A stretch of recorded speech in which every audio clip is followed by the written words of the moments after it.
And so many of them talk about how hearing someone on the radio or seeing someone like them with their skin color or their life experiences lead in one way, shape, or form, or hearing their voices speak up on a matter really changed the course and the trajectory of their lives and inspired them to make change. So as much as it seems like, oh no, does it really matter so much? Or like, should I be the one speaking up? The answer is yes, absolutely.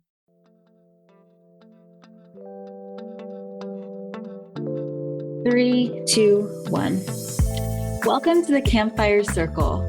I'm your host, Tanya Bhattacharya, and I empower purpose-driven women in building influential personal brands that drive change and raise revenue.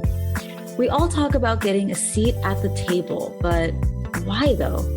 Who wants to sit in a stuffy boardroom anyway?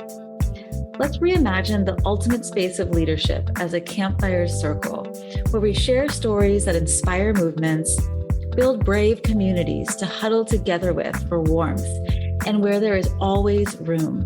Come sit with us. Ruchika Tulshyan is the author of Inclusion on Purpose, an intersectional approach to creating a culture of belonging at work.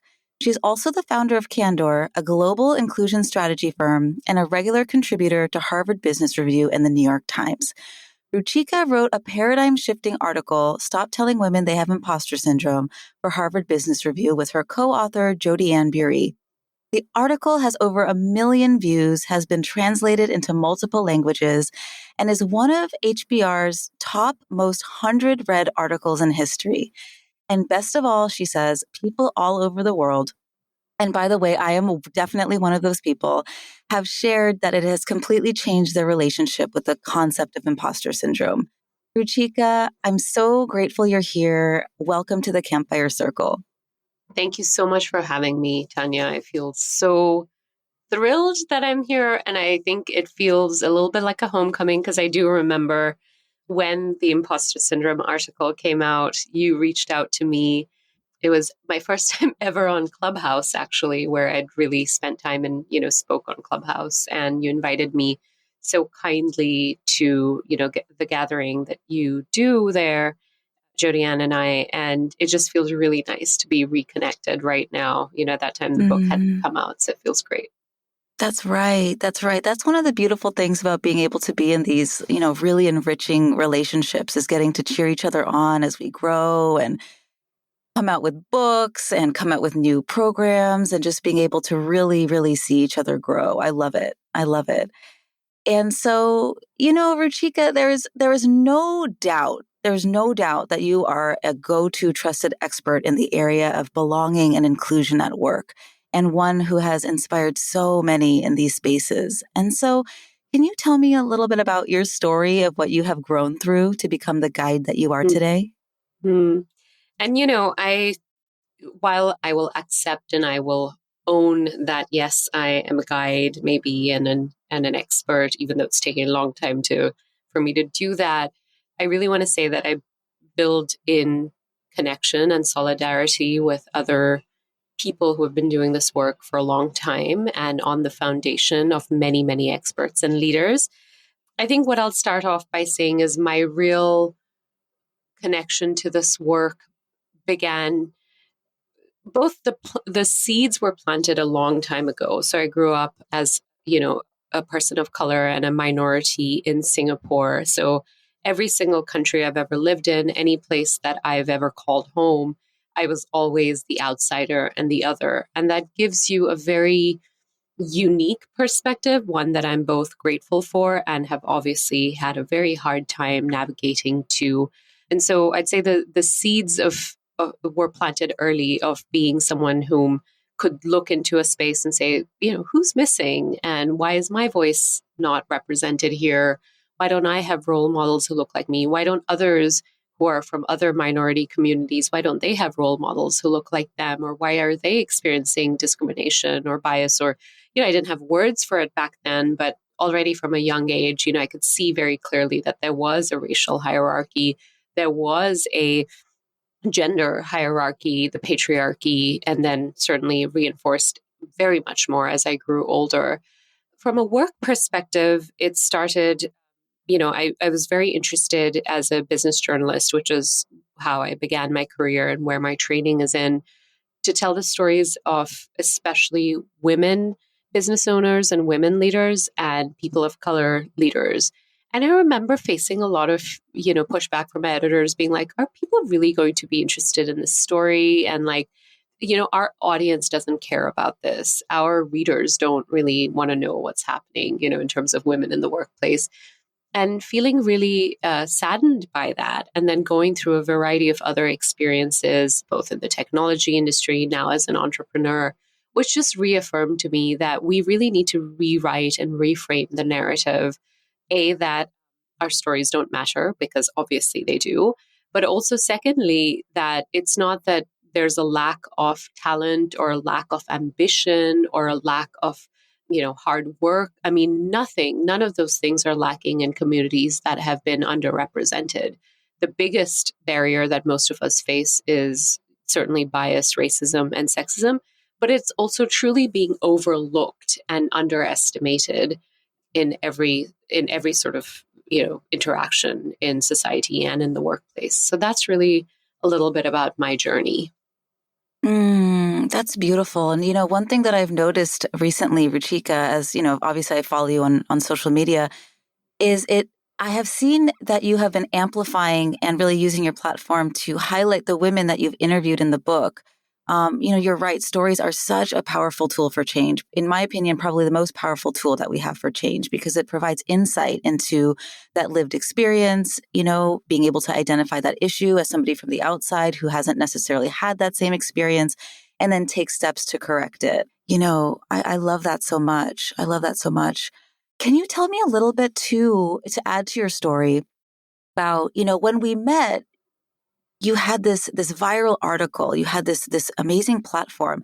Can you tell me a little bit about your story of being able to, get published and how you gained the confidence and the wherewithal to be able to be where you are now?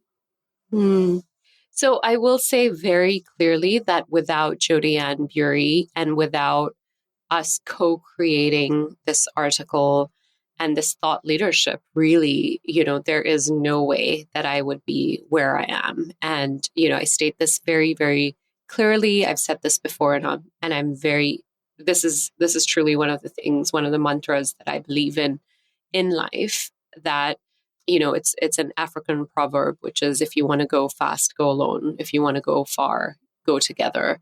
And I really felt that with this article. And so with Jodi-Ann, when we got together and I told her, hey, there's this article I write for HBR regularly. I'm working on this article about, overturning the myth of imposter syndrome. What do you think? And she came to the table prepared. She had clearly been thinking about this for a long time too. And us being able to work together and really share knowledge, share our points of view.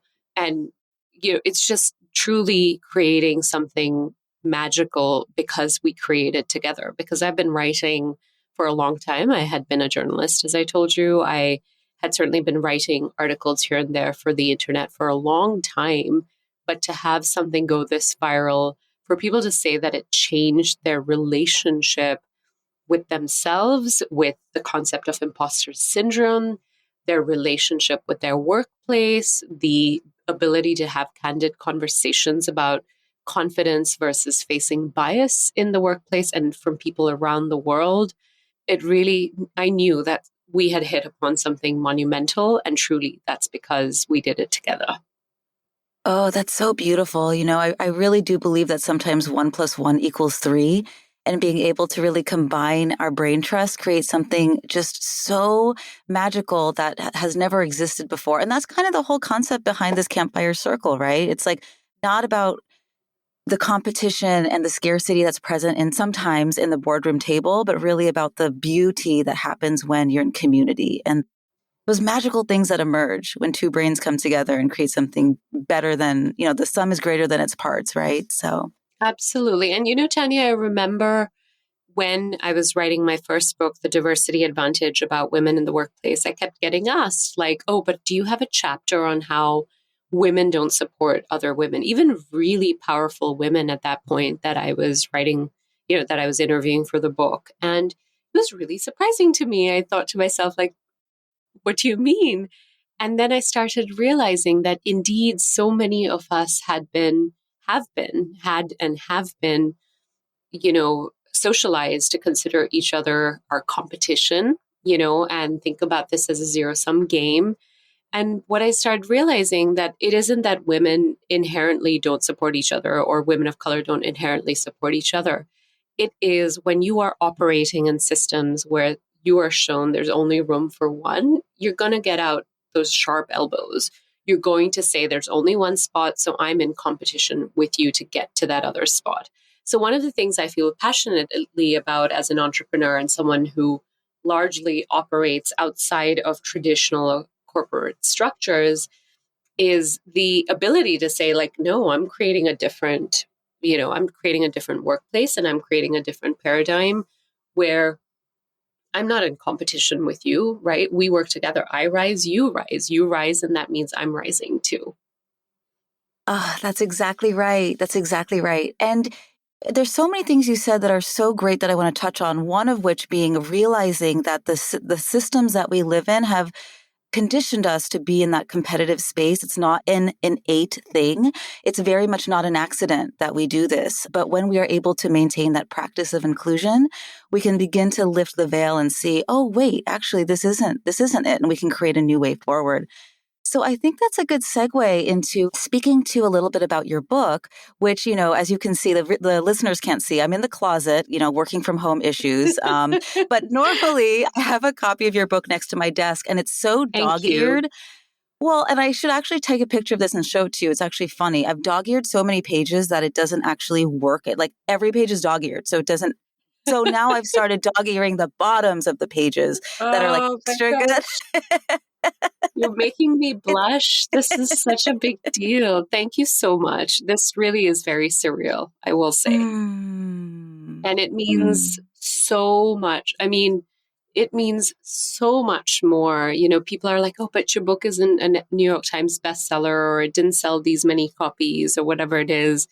And I'll say my number one thing is I hear from people that it has helped them have and given them the language that I really needed, that I wish I had had. I mean, people say you write the book that like you live through the stories and you write the book that you wish, existed. And it's true. Like, this is the book that I remember feeling so lonely, having to go in and day out into, a job that didn't feel like the work itself was great. I enjoyed it. I learned a lot, but going in and day out and feeling like, wow, I'm truly invisible and hyper visible at the same time. Mm.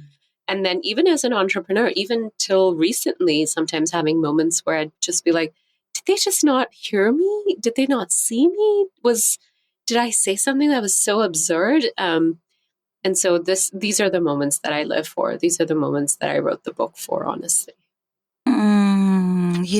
I remember when you wrote about the condition of being both hyper visible and invisible at the same time. And it kind of reminds me of another thing that I've been really sitting with and listening to and thinking about, which is something that Resmaa Menakem speaks to, which is the condition of having so much urgency while also having the experience of so much stuckness at the same time. It's like two opposing factors that result in this just in whatever it is that we're feeling, right? And so there's one of the, extra dog-eared pages in your book for me was when it was from page 26. And it kind of like said it all for me, your framing, which was, really, you said, my focus is always on understanding and dismantling systems of oppression rather than blaming individuals. Right. The problem isn't men, it's patriarchy. The problem isn't white people, it's white supremacy. The problem isn't straight people, it's homophobia. Recognize systems of oppression before letting individual defensiveness stop you from dismantling them. I mean, that says it all. And I'm wondering if you can speak to some of the systems that are in operation and what needs to be done to make them more inclusive for women of color who really want to find success as executives, as thought leaders, and experts in their field. Yeah. I have to say the reason I came up with this framing and why I truly deeply believe in it is because largely I've been lucky. I mean, I've certainly met toxic people and people who have willfully tried to do harm now and then, but largely almost every single person I've met, whether it's an executive, whether it's a manager, whether it's a team leader, whether it's an employee, and I'm now speaking specifically to the workplace, largely I've seen people really want to do the right thing. They don't want to hurt other people. They don't want to be the cause of someone's distress in the workplace. And yet left to chance and left to, really for us to continue status quo, which is built on these very discriminatory systems, many people just don't do the right thing, right? And many people aren't inclusive on purpose. And that's really why the title of the book, and what I'm excited about is the book's title actually remained the same from the moment I conceptualized it till the moment of publication, which is generally not the case. Most authors, their book titles change, but I think this was very clear. Like, this is what it is. Like, you have to practice inclusion on purpose. And so indeed, we are dealing with systems of, also exacerbated by capitalism and greedy capitalism, right? This type of capitalism, which is very exploitative, which turns a blind eye to whether it's the state of the climate today, or whether we are looking at, literally how are workers living and treating the state,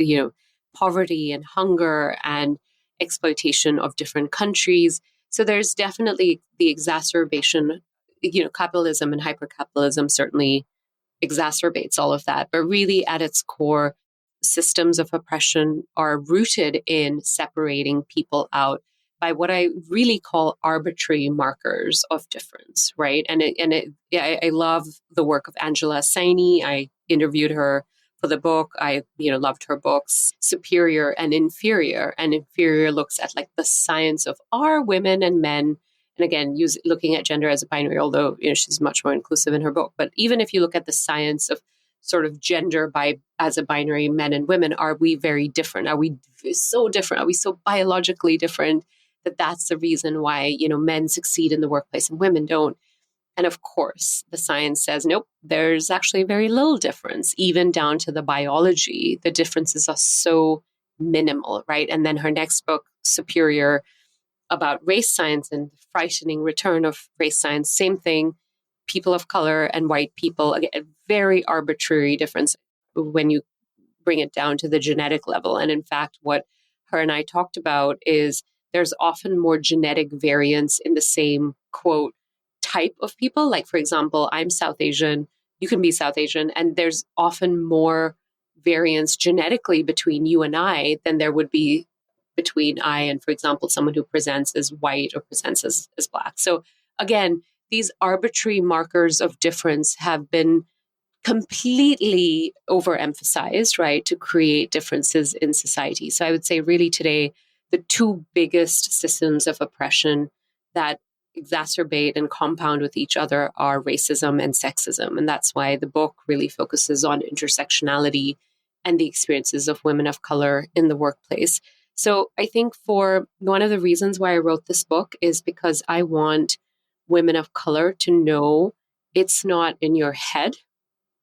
Don't gaslight yourself, and certainly don't let other people gaslight you into believing that it's all in your head, that, you are being treated the same as someone else when your instinct and when your gut and when truly an objective outsider who understands intersectionality, who's schooled in what bias, discrimination, racism, intersectionality looks like, can sit down and say to you, like, no, objectively, you are being treated differently.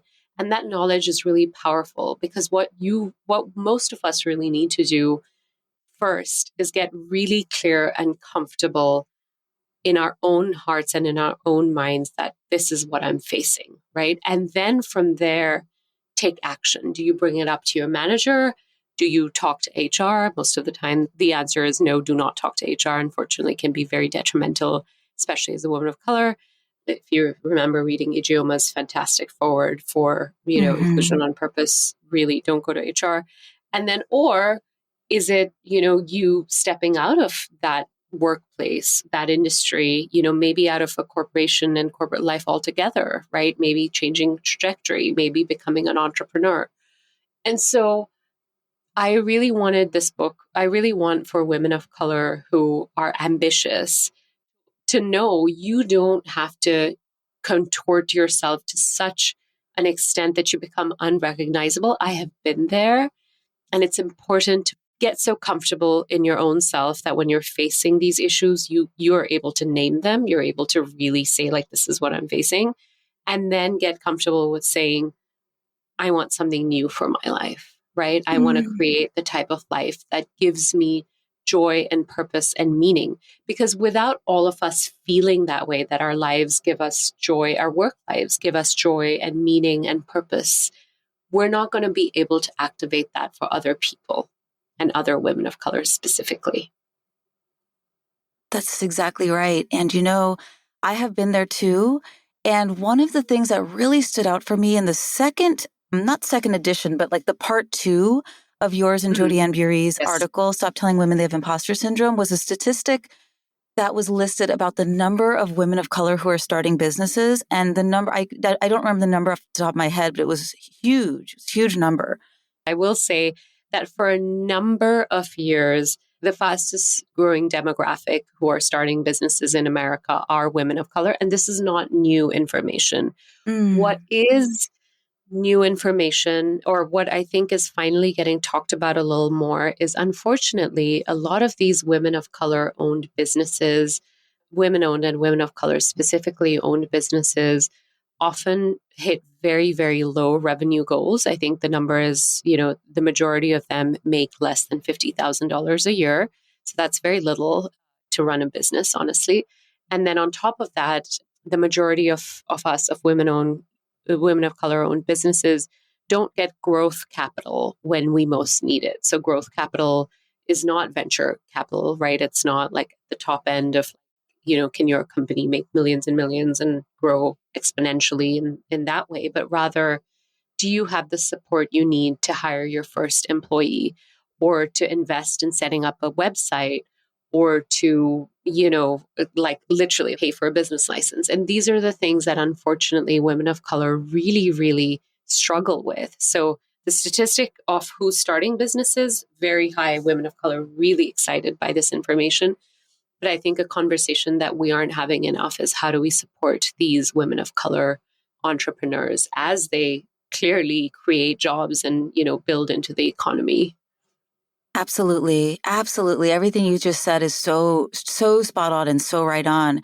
And to bring it back to some of the pieces around, really identifying systemic oppression as for what it is, I'm wondering if we can try something together because, Ruchika, my swim lane is really activating and sparking brave thought leadership with women and women of color who tend to be, like you said, overlooked, underestimated.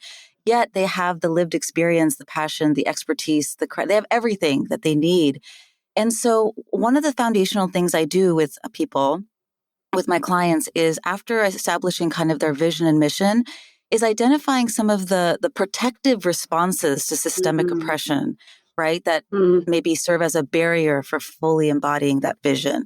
So would you be open to with me sharing some of these common barriers and maybe, yeah, Yes, and I love love to. your beautiful brain on helping us understand how they really are more, framing it from a systemic lens versus a personal thing. Okay. Yes. So one of the ones that I hear all the time is that getting public praise or being in the spotlight is really, really uncomfortable, even if I know I'm doing it for a higher purpose. I would rather put my head down and just hope that my work speaks for itself. I'm like that. Me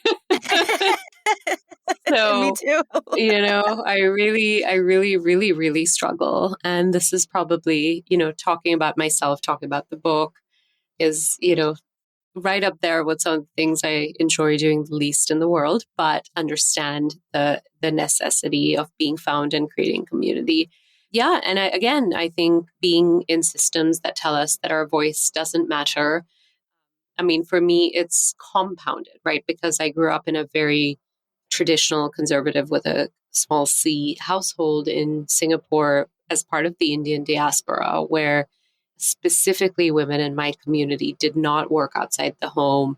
First of my ancestors to female ancestors to hold paid work outside my house.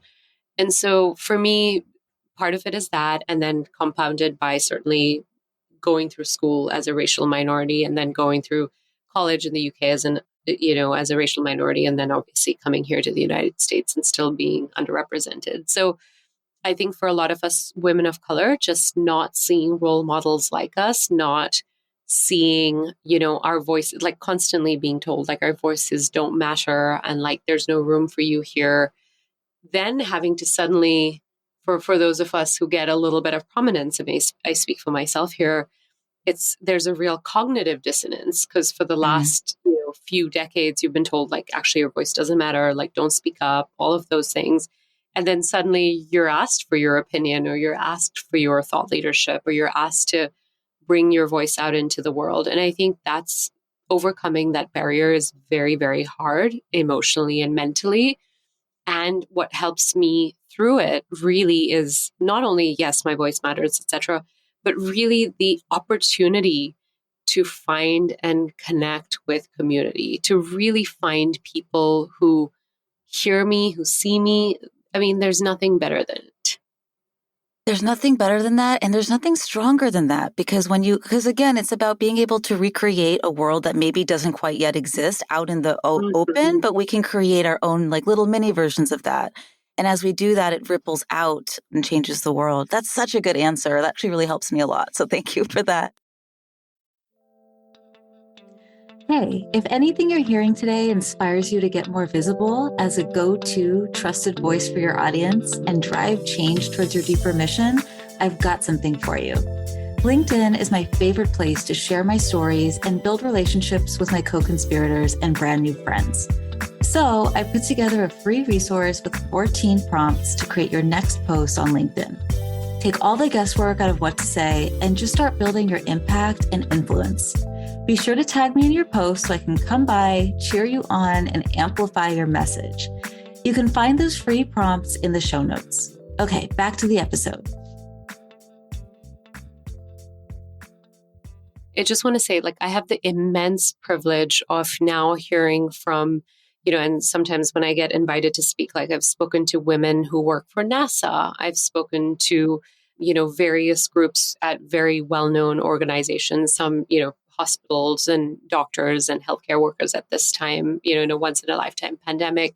And so many of them talk about how hearing someone on the radio or seeing someone like them with their skin color or their life experiences lead in one way, shape, or form, or hearing their voices speak up on a matter really changed the course and the trajectory of their lives and inspired them to make change. So as much as it seems like, oh no, does it really matter so much? Or like, should I be the one speaking up? The answer is yes, absolutely. Because imagine there are people out there, I can speak for myself. And I didn't see journalists who looked like me. I did not see people in tech who really had my background and my experience. And I certainly did not know many entrepreneurs doing the type of consulting and leadership development work that I had aspired to do, right? Communicating about the issues of DEI. And I remember when I set up Candor, the majority of the responses I got were, no, but why do you need to set up a communications consultancy on diversity, equity, and inclusion? Like, we don't need help with branding around that.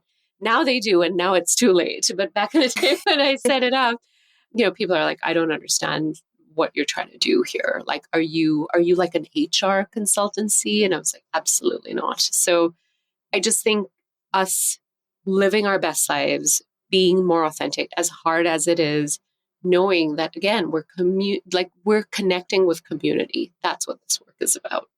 That's exactly right. That's exactly right. So, that's so good. I just have to pause on that for a second and just really let that sink in. I love that. There's a beautiful line by June Jordan, which then Alice Walker turned into a book of poems, which is very much, we are the ones we've been waiting for. Right? Yes. Barack Obama used that in some of his speeches, and that says it all to me. If we don't see ourselves reflected back, sometimes it's up to us to take that torch and become that for the next generation that's coming up behind us, Yeah. And speaking of quotes, I mean, Dr. Maya Angelou said, your crown has been paid for, put it on your head and wear it. And I think for more of us who have been underestimated and overlooked. It is a reminder that we actually were always there and that there is an absolute, I don't even know what to say. The foundation has been laid. And yes, maybe their stories didn't come out in the media. Maybe we never heard their names. A lot of women,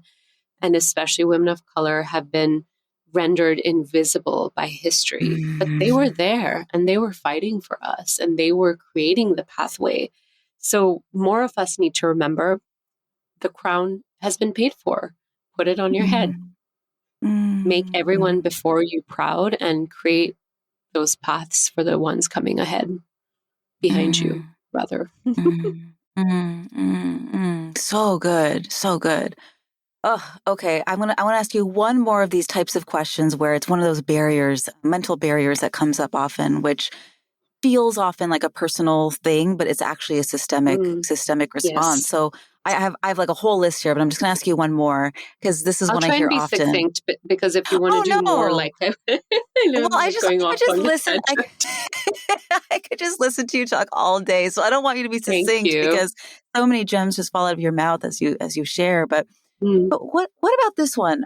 I've spoken at length about this one with my friend Dr. Neero Bakshi, who's a board certified psychiatrist.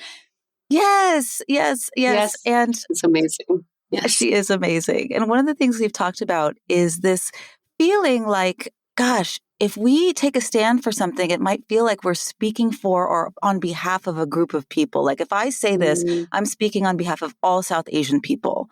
I know white people don't think that, or all straight people don't think that. You know what I'm saying? So how do we look at that from a more systemic lens? Chimamanda Ngozi Adichie said that the danger of a single story and the danger of stereotypes is not that they are necessarily wrong, but that they are incomplete. And I think when I think about, amazing TED Talk, one that I feel should be required watching, I absolutely assign it to every single class I teach. But the danger of a single story is this, that unfortunately, so many of our stories have been, again, overlooked. And on top of that, when they're told, they have been told not by us, for us. They have been told to placate the white gaze and for white people to feel more comfortable.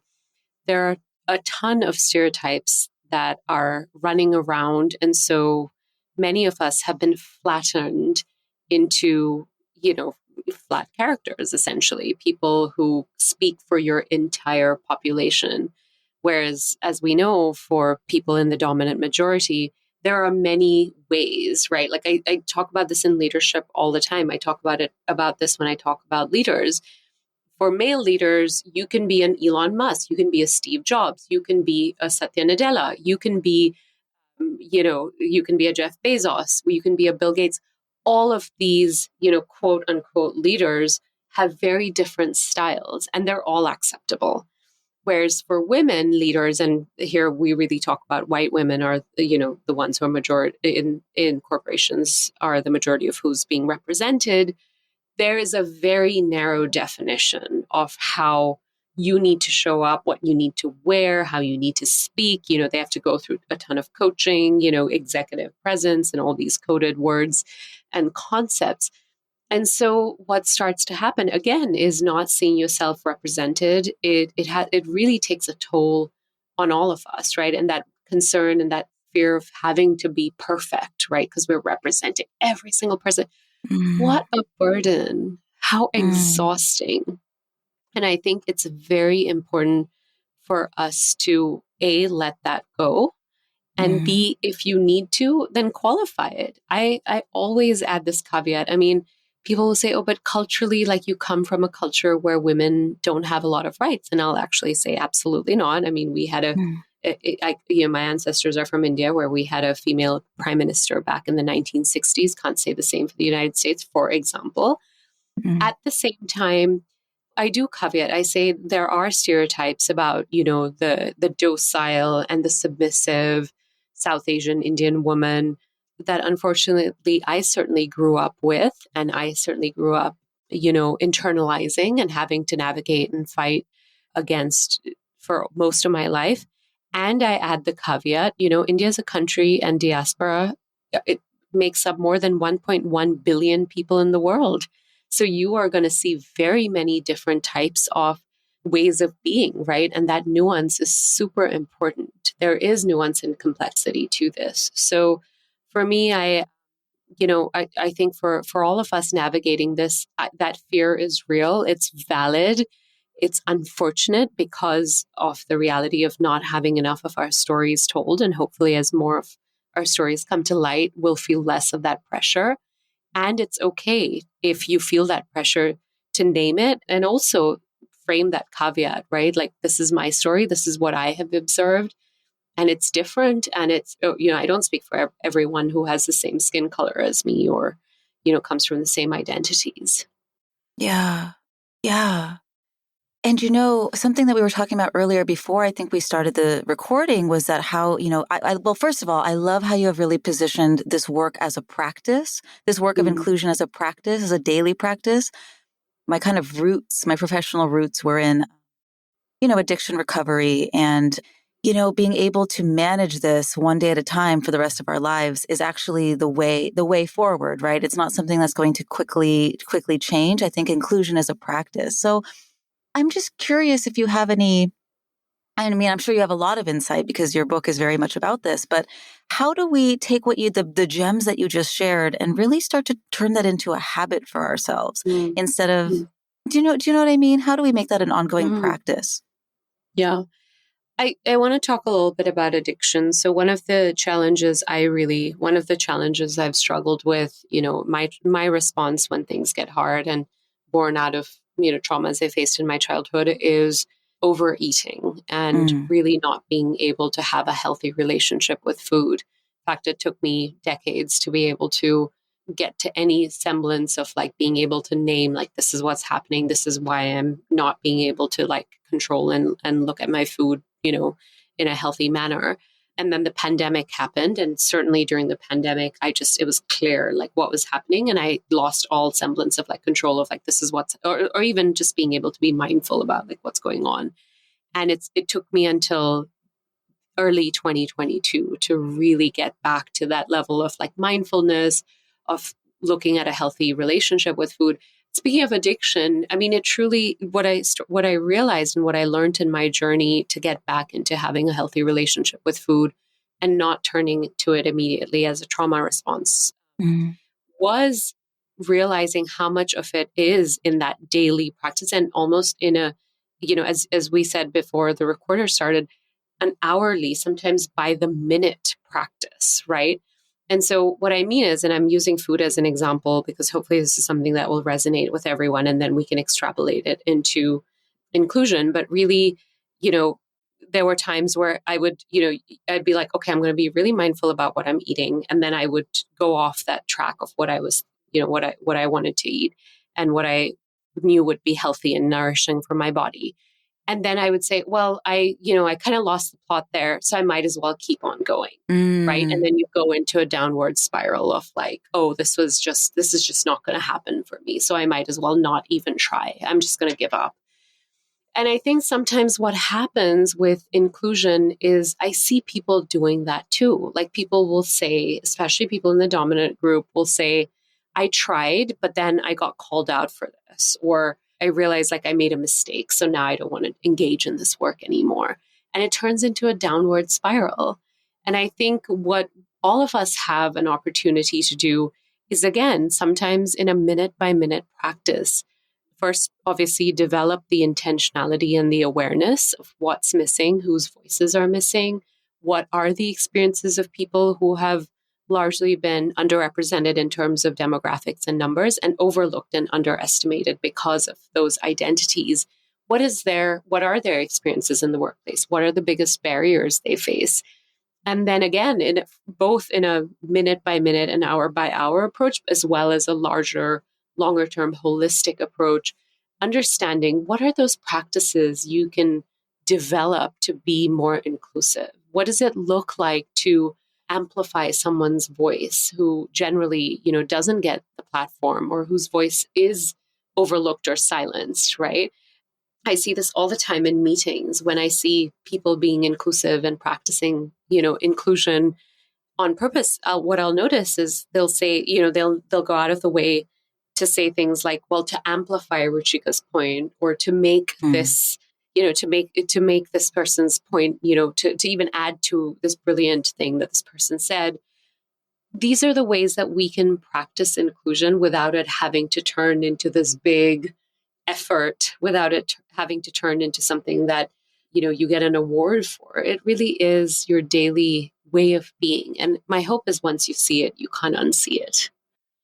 Right, right. That's so brilliant. And I want to just add to that just for a slight bit, which is that, you mentioned, for example, if we get called out, it becomes, we lose the practice. But just like with addiction or any kind of long-term chronic illness, there are going to be relapses, there are going to be reoccurrences of disease. And so that doesn't necessarily mean, like you said, we have to throw out the whole thing. We just get back on the wagon, essentially. We get back on the Mm-hmm. train the Mm-hmm. next day and continue. This is going to be Mm-hmm. part of the process. So I love Mm-hmm. how you frame that. That's so good.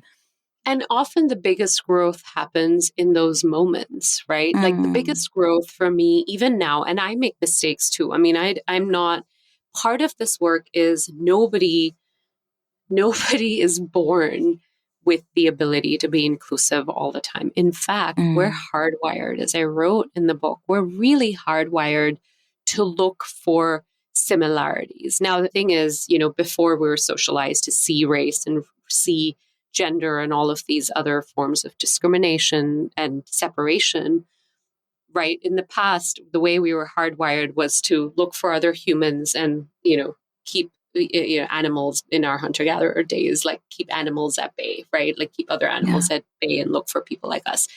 Now that has obviously evolved in the time that we live in to now look for people with our identities. Oh, you're the same gender as me. Let me give you a job on my team. Oh, you're the same race as me. I want to think about promoting you.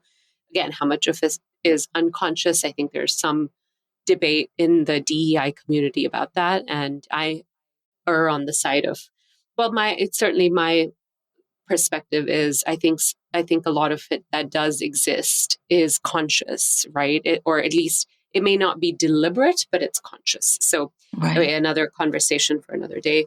But yeah, indeed, like the reality is none of us actually have been hardwired to be inclusive to other people, Mm, right? So it does take that additional awareness. It does take that intention and effort to say, instead of hiring the first person who I recognize, like I recognize their name is familiar to me, and oh, they went to the same college as me, let me hire them. It does mean stepping out of those, go-to strategies of like, let's just hire someone who looks like me or who I feel comfortable with, and saying, no, I'm going to go the additional mile because I know I will have a better outcome as a result of it. right. Right. Right. And then slowly but surely a new habit is formed and Absolutely. the world starts to change, Yes. Ruchika, I could talk to you forever and ever and ever and ever, Mhm. but I know you're busy. And so I want to ask you the last question that I love to ask this to everyone that comes on the show, which is really, what is your big dreamy vision for the future? I think my big dreamy vision is it would be amazing if no woman of color ever goes through life questioning, girl of color and later woman of color goes through life questioning, like, do I belong? Am I good Mm, enough? Will my voice be heard? And really being able to take up space in a way that often I see my dominant group, even students, and certainly later on in the work I do, in organizations and in society, a lot of dominant group people I meet, it's clear, like they're very comfortable taking up space. Whereas I think for a lot of us, women of color, we've been socialized, we've experienced so much of pushback for taking up space. We've been rewarded for being quiet and for being seen, not heard, or sometimes not even seen. And so my dream is that we all truly take up space and feel like there is a reason why we're here and we completely belong. So I feel like there's that. And then the other sort of big dreamy vision is that nobody ever questions that, are these experiences real? Like, give me more data. And could you give me more data? Could you give me more examples? Could you, it would be great to get to a space where there isn't pushback on this, because this is real. It exists. There's research, there's data. Diversity, equity, and inclusion are good for businesses. They're good for people. It's good for productivity, for innovation, like all of that. And now I think we're really beyond that. So if nobody asks me, like, give me the business case for why we should do this work, I will be thrilled. Oh, I'm so with you, my friend. Well, what's great about that is your work, both yours and Jodi-Ann's 2 articles and your book, are huge tools in that toolkit, or rather toys in the toy box to create that world, your pieces, your work are instrumental to that world being a reality. So I just want to really name that and honor you for that. Now, where can people find you? How can they connect with you, stay in touch with you? Where are you on these internet streets? Thank you so much for saying that. Before I tell you that, I have to say I also highly recommend as a resource Jodi-Ann's TED Talk on the myth of authenticity. She is I remember watching and just being completely blown away. And this is before our HBR articles came about. And so to transition into sort of where you can find me, my website is inclusiononpurpose.co. That redirects to my personal website. I am very active, perhaps too active, on Twitter, LinkedIn, and Instagram. And for all of them, you can just look me up by my first initial and last name. So RTULSHYAN.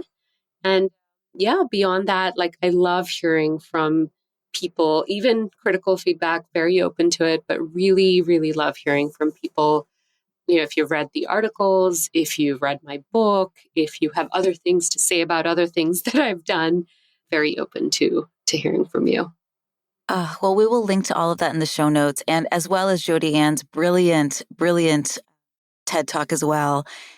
I just can't say thank you enough, not just for your time here, but for, putting a ladder into the pool that so many of us were swimming in around imposter syndrome, perfectionism, overwork, all these things, and helping us realize that we've been swimming in this water and that there's a way out, right? There's a way out. It's so funny because when you finally see it, it's like you can't unsee it, but so many of us have been swimming in there for so long. So I really, really thank you from the bottom of my heart. Thank you so much, Tanya. And a reminder, I love being in community with you. I'm so glad we're connected. Yes, on the internet. I hope in person very soon, but also that our collective liberation only can happen if we collectively and in our own ways collectively work towards this, towards this better future where we all have an opportunity to shine and to speak and to be heard.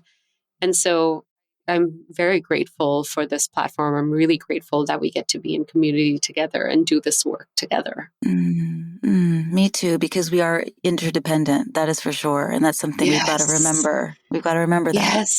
Yes. And that's actually something that these systems have us not wanting to believe, right? Like part of the strategy was, I studied colonialism. Part of the strategy that many of the colonialists had when they went to conquer and to extract and exploit from other countries and other societies was divide and conquer. That's and right. So I see that. I actually, I don't use the terms divide and conquer for that reason, because I saw what, I saw in my ancestral land of India. I saw, the partition of India and Pakistan and all of that. But the reality is that we are taught, like we live, in these separate worlds. We live in these silos, like don't support each other. Her liberation is not my liberation, when actually it's all of us together. And I really hope we can continue to build coalition and solidarity, especially in groups of women of color, right? Our struggles may be different and our experiences may be different, but we are heading towards a common goal and we have to do it together. That's right. That's exactly it. Thank you so much for closing us on that beautiful thought. I'm going to hold this in my heart, and I can't wait till we get to see each other soon. Thank you. What'd you think? Leave us a review on Apple Podcasts, or even better, reach out and let me know through lumosmarketing.co. Yes, that's Lumos, as in the illumination spell from Harry Potter. Because when you shine, magical things happen. You can get social with me on LinkedIn, and of course, check out the show notes to stay in touch with our guests. Let's talk soon.